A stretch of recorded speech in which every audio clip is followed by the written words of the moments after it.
बारी ऐदी लिसान मा बलगल उला बिकमालिही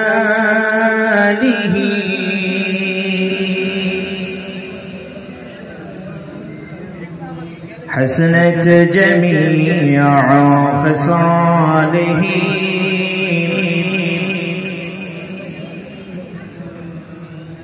आशिकों का दिल बनाया, आशिकों का दिल बनाया, आईना अल्लाह ने उसका रोशन कर दिया। इसके रसूलुल्लाह में बलगल उला बिकमालिही कशफत दुजा बिजमालिही हसनत जमीअ खसालिही सल्लु अलैहि। ঐতিহ্যবাহী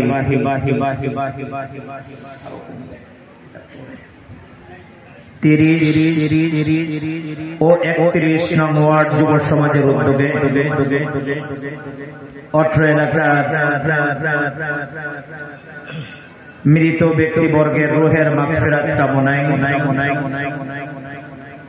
তৃতীয় বার্ষিক ঐতিহাসিক তাফসীরুল কোরআন মাহফিলের সুনামধন্য সভাপতি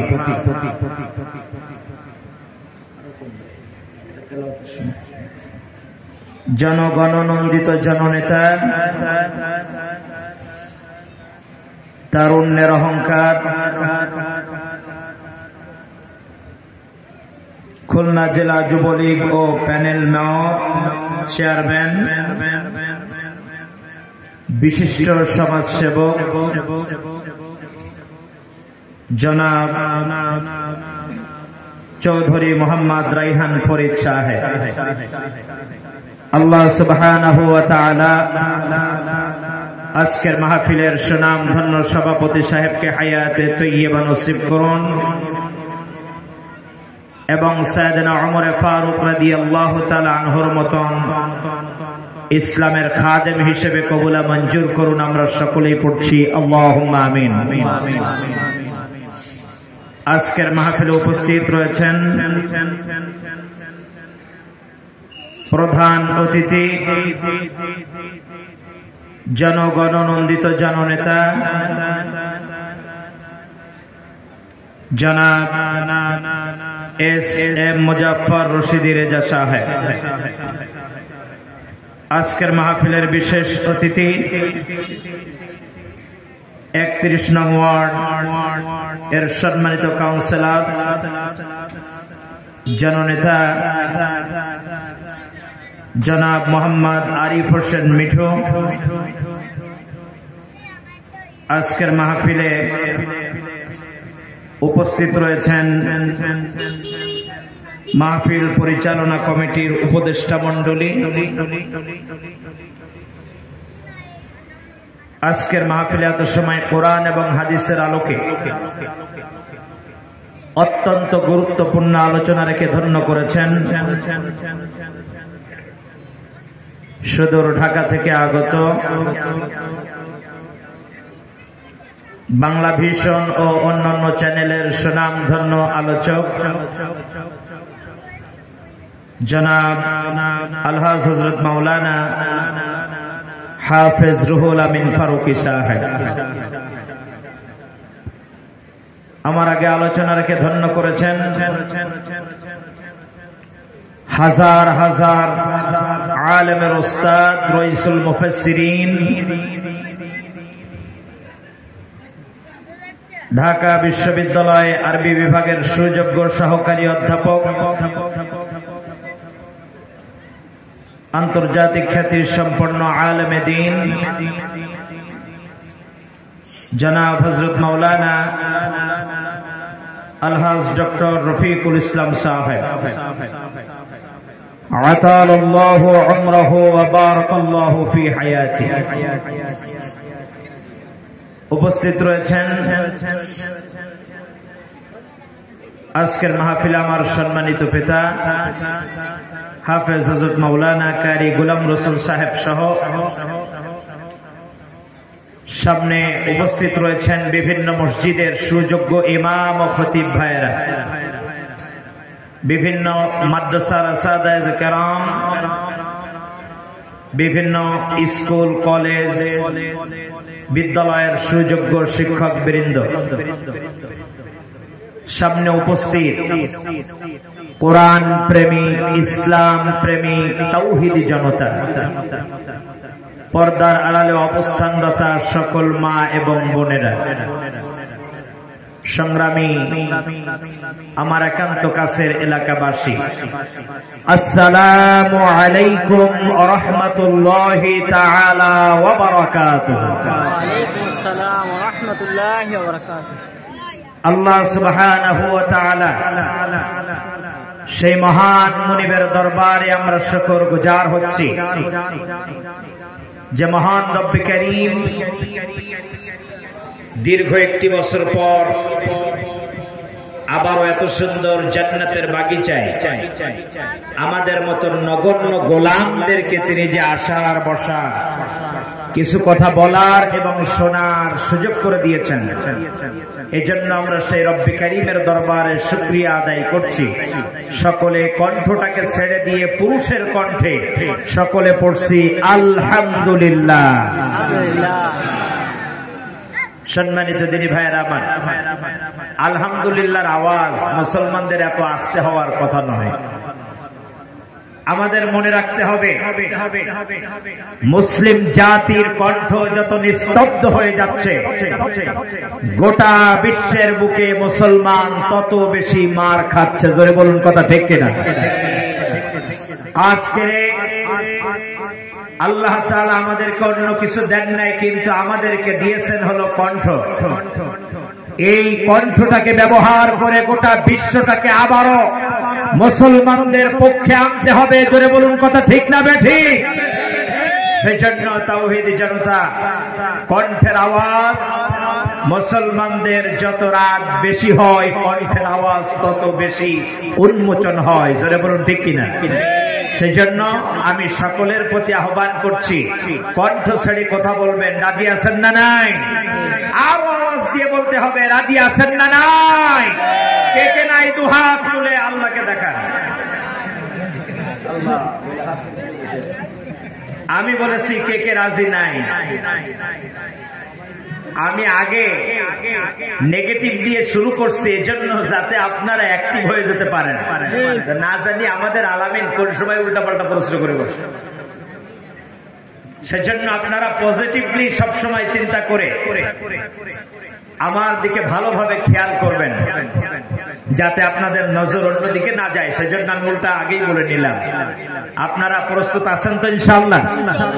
প্রিয় দিনী ভাইয়েরা আমার, আমরা এখানে এসেছি নাকি আল্লাহ এনেছেন? আল্লাহ এনেছেন। আল্লাহ এনেছেন কথাটা কিন্তু মুসলমানের মতন হয় নাই। আরেকটু জোরে বলুন তো, আমাদেরকে কে এনেছেন? আর আওয়াজ দিয়ে বলেন, কে এনেছেন? আমরা কেউ আসি নাই, আমাদেরকে এনেছেন কে? আল্লাহ তাআলা বলছেন, আজকের আমি সকলকে এখানে আসতে দেব না, বসতে দেব না, অনেককে বাইরেও রাখবো। কে বলতেছে?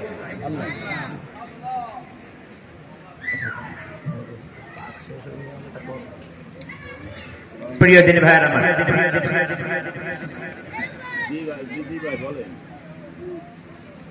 আমাদেরকে আল্লাহ তাআলা এখানে কেন এনেছেন? এর কারণটা কি? এর অন্যতম কারণ হলো যে আল্লাহ তাআলা আমাদের সম্পর্কে জেনেছেন এবং বুঝেছেন যে আজকের কাদেরকে কোরআন শোনালে তাদের লাভ হবে, কল্যাণ হবে। আল্লাহ তাআলা তাদেরকেই বাহির থেকে ধরে ধরে এনে এই ময়দানে হাজির করে দিয়েছেন। সকলে বলি আলহামদুলিল্লাহ। আল্লাহ তাআলা বলছেন, ওয়ালাউ আলিমা আল্লাহু ফীহিম খায়রান লা আসমা'হুম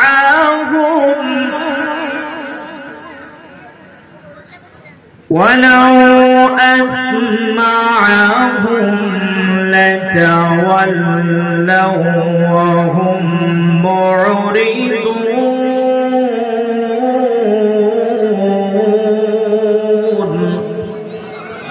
আল্লাহ তাআলা বলছেন, আমি যাদের ক্ষেত্রে জেনেছি এবং বুঝেছি যে আজকের কাদেরকে এই ময়দানে আনলে লাভ হবে, আমি তাদেরকে বাহির থেকে ধরে ধরে এনে এই ময়দানে হাজির করে দিয়েছি। জোরে বলুন আলহামদুলিল্লাহ।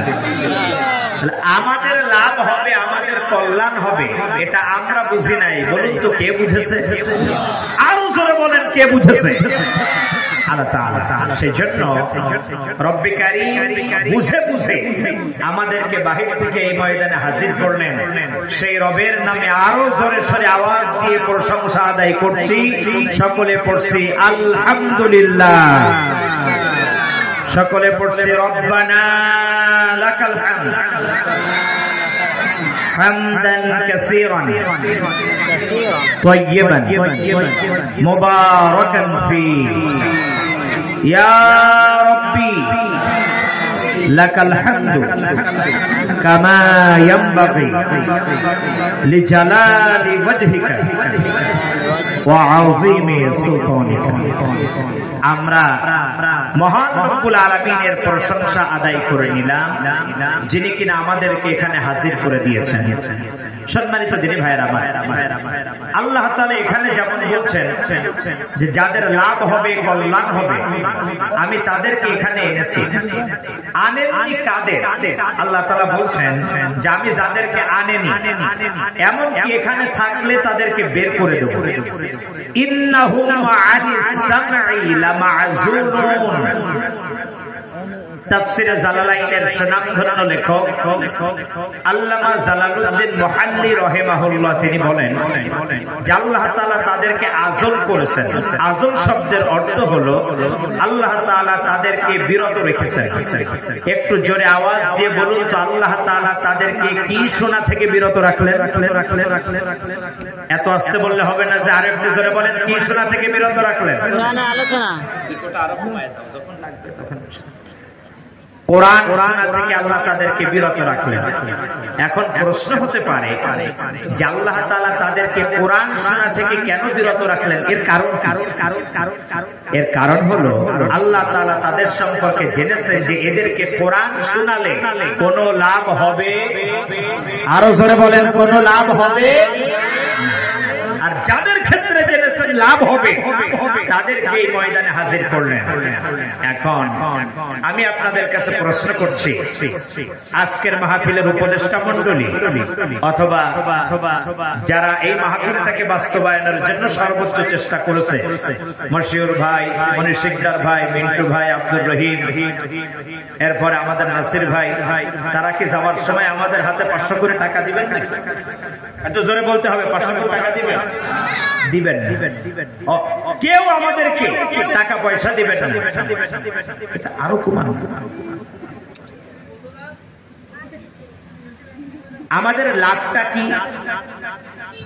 লাভ হলো আল্লাহ তাআলা বলছেন তোমাদের যে লাভ হবে সেটা আমি বলে দিচ্ছি। আল্লাহ রাব্বুল আলামিন বলেন লাভটা হলো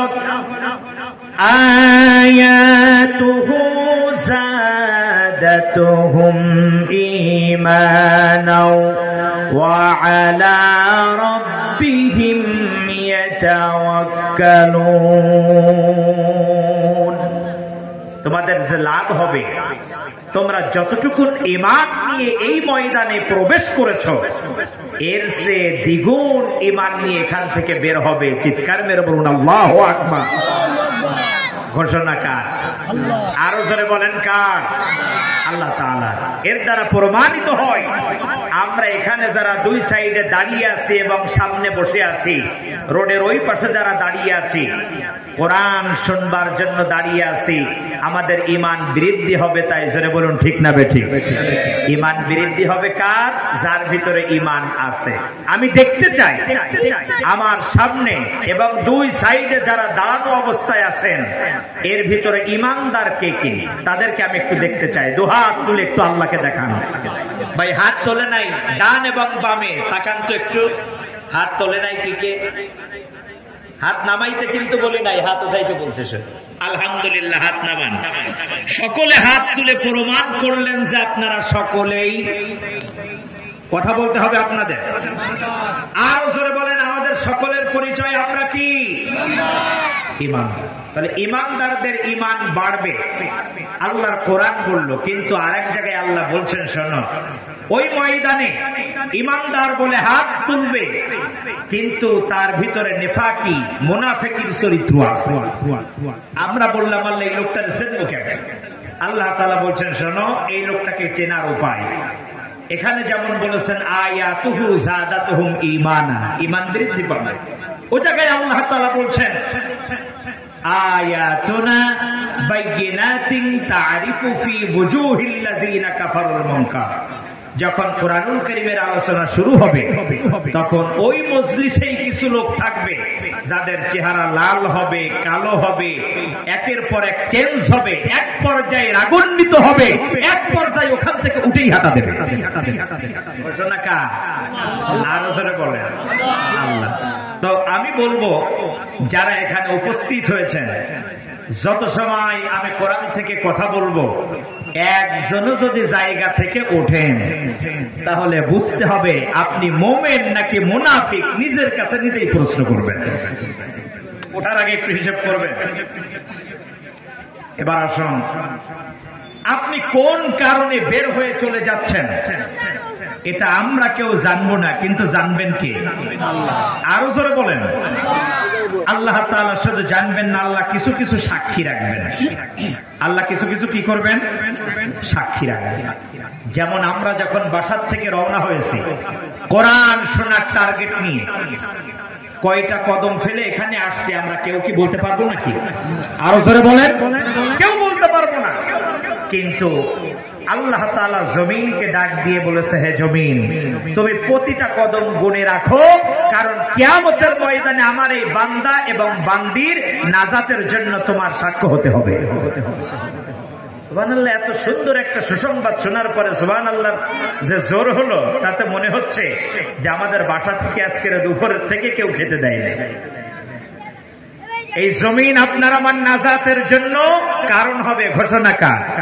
আল্লাহ তাআলা বলছেন, ইন্না নাহনু নুহয়িল মাউতা ওয়া নাকতুবু মা قدموا وآثارهم وكل شيء أحصيناه في إمام مبين।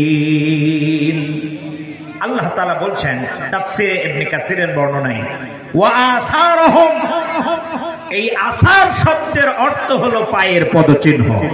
এই আসার শব্দের অর্থ কি? পায়ের পদচিহ্ন। তো আপনি আমি কয়টা কদম ফেলে এখানে আসলাম এটা আমরা কেউ গুনি নাই, কিন্তু এই জমিনকে গুনে রাখতে আদেশ করেছেন কে? এই পায়ের পদচিহ্ন গুলো আল্লাহ তাআলার সাথে কথোপকথন করবে। আল্লাহকে বলবেন, আয় আল্লাহ, এতটা কদম ফেলে তোমার বান্দা কিন্তু তাফসীর মাহফিলে গিয়েছিল, আল্লাহ তুমি আজকে তাকে মাফ করে দাও। এরপরে আসুন, যে যেখানে বসে আছেন আপনি কত সময় বসে থাকলেন, এই জমিন আল্লাহ তাআলার সাথে কথোপকথন করবেন। আল্লাহকে ডাক দিয়ে বলবে, আল্লাহ সারাদিন গরমের ভিতরে কাজ করেছে, পরের দিন আবার ফজর হতে না হতে কাজে যাবে, কিন্তু আল্লাহ এই কষ্ট করেও তোমার বান্দা যে জমিনে বসছিল ওখান থেকে আর ওঠে নাই।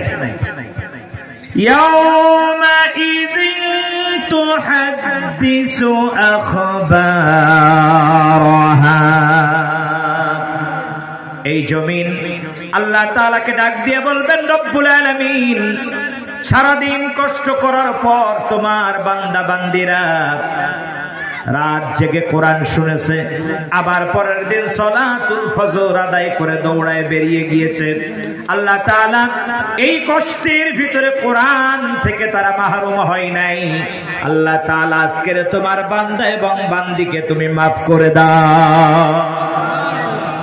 আচ্ছা, এখন বলুন, আপনার আমার ঘন্টা 2 যদি এই জমিনে বসে থাকা কিয়ামতের ময়দানে নাজাতের কারণ হয়, তাহলে এখানে বসাটা লাভ নাকি লস? আরো জোরে বলতে হবে, এটা লাভ নাকি লস? আজকের এই লাভটা অর্জন করতে আমরা রাজি আছি না নাই? আরো জোরে বলেন, রাজি আছি না নাই?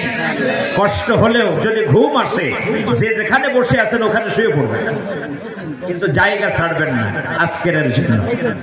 আজকের যদি জায়গা না ছাড়েন তাহলে লাভটা কি হবে আরো একটা বলি, এরপরে আমি মূল আলোচনায় যাব। আরেকটা লাভ আছে। আজকের যেমন এখানে বসে আছেন, আপনাদেরকে সালাম দিয়েছে যত মেহমান এসছে, প্রত্যেকে আপনাদেরকে সালাম দিয়েছেন। আরো জোরে বলেন। কিয়ামতের ময়দানে যখন বিচার আচার সব শেষ, আপনি জান্নাতের ভিতরে চলে গেছেন, আপনি আপনার খেয়ালে আছেন, হঠাৎ করে কে জানি আপনাকে সালাম দিবে। যেমন আজকের আমরা সব মেহমানরা আসছি, আপনাদেরকে সালাম দিয়েছি, ওদিনও একজন আপনাদেরকে সালাম দিবে। কি বলে? আল্লাহ তাআলা বলছেন, সালামুন কাওলাম মির রাব্বির রাহিম।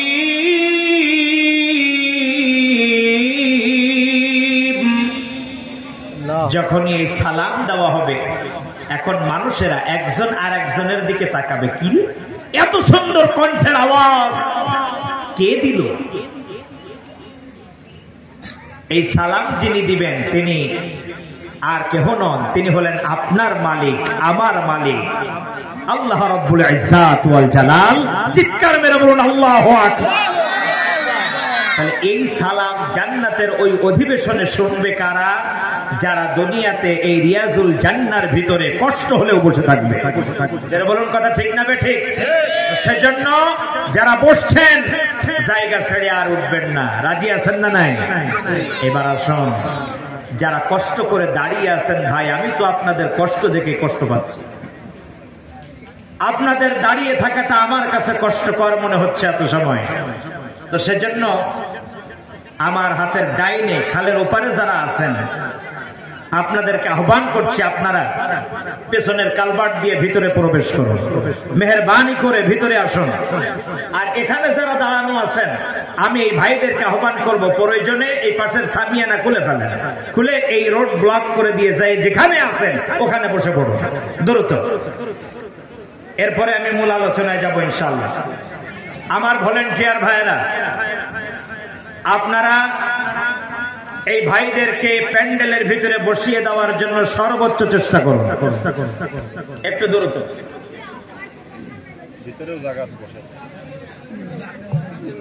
পেছনে তেরফল বিছাইয়ে দেওয়া হয়েছে, আপনারা প্রত্যেকে বসে পড়ুন। আসুন, আমি আমার মূল আলোচনায় যাওয়ার আগে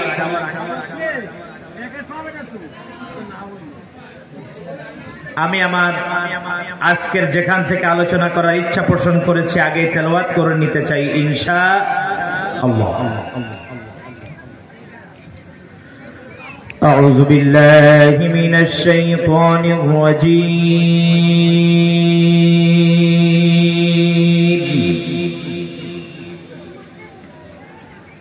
বিসমিল্লাহির রাহমানির রাহিম।